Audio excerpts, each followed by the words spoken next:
రియాకి భూతాలు అనే వాటిపై నమ్మకం లేదు. ఆమె లాజిక్ నమ్ముతుంది, సైన్స్ నమ్ముతుంది. నగరానికి బయట ఒక పెద్ద పాత ఇల్లు చాలా తక్కువ అద్దెకి దొరికింది. అది చూసి రియా ఆనందపడింది. ఇంటి యజమాని తాళాలు ఇస్తూ కొంచెం వణికిన స్వరంతో అన్నాడు, ఇక్కడ ఎక్కువమంది ఎక్కువ రోజులు ఉండరు. రియా నవ్వింది. వాళ్ల కారణాలు వాళ్లవి. ఆ రాత్రే ఆమె ఒంటరిగా ఆ ఇంట్లోకి వెళ్ళింది. ఇల్లు చాలా పెద్దది, చాలా గదులు, చాలా తలుపులు, చాలా నిశ్శబ్దం. అది సాధారణ నిశ్శబ్దం కాదు. ఆ ఇల్లు ఆమెను గమనిస్తున్నట్టు అనిపించింది. రాత్రి ఖచ్చితంగా 2:13 AM రియా లేచింది. శబ్దం వల్ల కాదు, ఎవరో తన పక్కన నిలబడి ఉన్నట్టు అనిపించి. కళ్ళెత్తి చూసింది. ఎవ్వరూ లేరు. మళ్లీ పడుకుంది. అప్పుడే వినిపించింది శ్వాస. ఆమెది కాదు, గదిలో మూలనుంచి వస్తున్న శ్వాస. లైట్ ఆన్ చేసింది. ఖాళీ.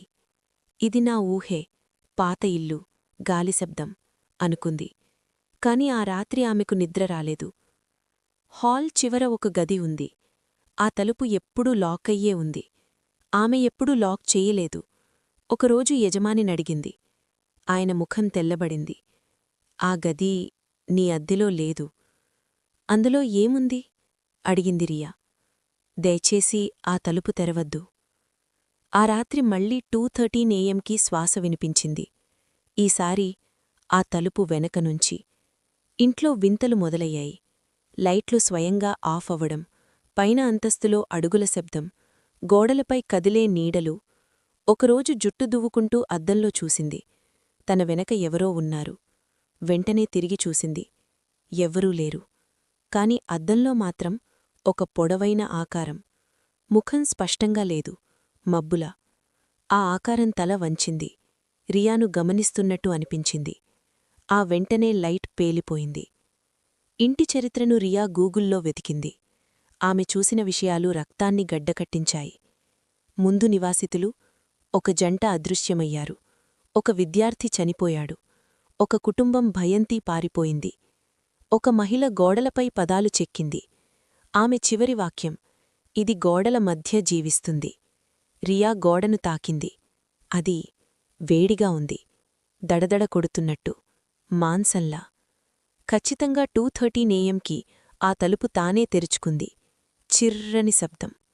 లోపలనుంచి దుర్వాసన, పాడిపోయిన వాసన, పాతదైన వాసన. అప్పుడే ఆమె పేరు వినిపించింది. మాట కాదు, శ్వాసగా. రియా. ఆమె ముందుకు నడవలేదు. ఏదో ఆమెను లాగింది. ఆ గదిలో ఏమీ లేదు. కాని గోడలు, గోళ్లతో చెక్కిన గుర్తులతో నిండిపోయాయి. మధ్యలో ఒక పెద్ద అద్దం. అద్దంలో ప్రతిబింబం తప్పుగా ఉంది. ఆ గదిలో ఆమె ఒక్కరే ఉంది.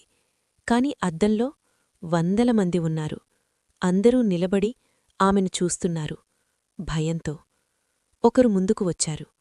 అది రియానే. కాని కళ్ళు ఖాళీగా ఉన్నాయి. చర్మం మీద నల్ల నరాలు. ఆ ప్రతిబింబం నవ్వింది. రియా అరవాలనుకుంది. కాని శబ్దం రాలేదు. తలుపు బలంగా మూసుకుంది. కొన్ని వారాల తర్వాత కొత్త అద్దెకారు వచ్చాడు. యువకుడు, ధైర్యంగా. యజమాని మళ్లీ అన్నాడు, ఇక్కడ ఎక్కువమంది ఉండరు. అతను నవ్వాడు. భూతాలంటే నమ్మకం లేదు నాకు. ఆ రాత్రి 2:13 AM అతను లేచాడు. ఎందుకంటే ఎవరో శ్వాస తీసుకుంటున్నారు. ఆ శ్వాస అతనిది కాదు. మూలలో ఏదో నవ్వింది.